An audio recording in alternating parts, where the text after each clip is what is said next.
Mag-aalas 2 na yata ng hapon, guys.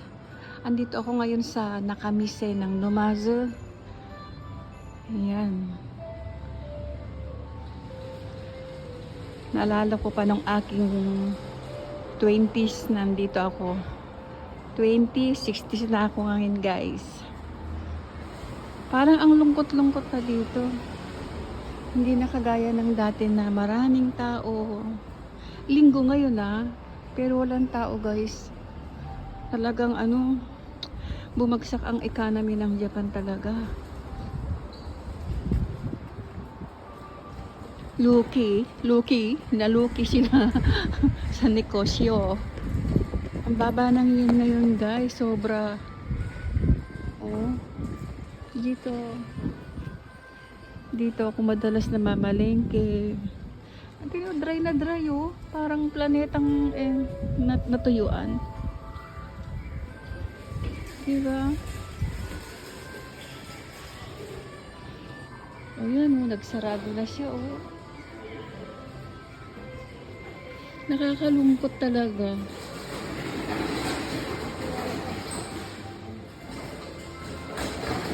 Nakakalungkot na makita mong ganito ang economy ng Japan.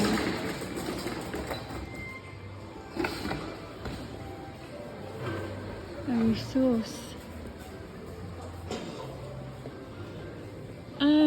Yung prutasan, nandito pa rin yung prutasan. Dito.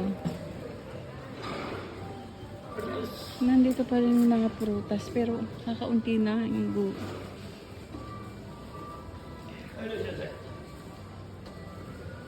kakaunti na siya, guys. Nakabili naman na tayo ng mangga sa Vietnam store, kaya hindi na tayo papasok dyan. Nakakaloko naman. Kalungkot-lungkot.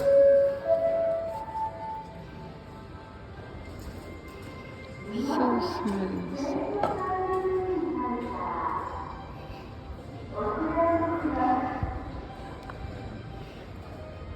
Dito kami nakatira nun, guys, Doon sa may building na yon, sa may kaliwa, sa may puno.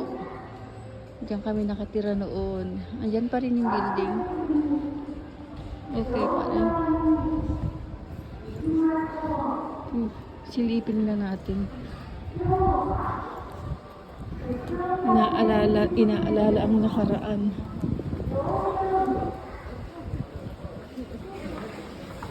Ano ba yan?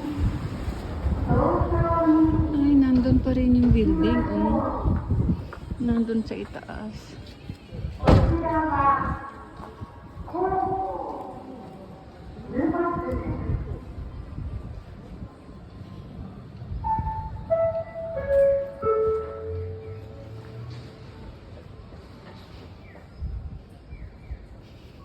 Okay, guys, balik na ulit tayo. Tignan nga natin kung nandito pa sila, sila sa shop. Tala, nakakapanibago. Grabe.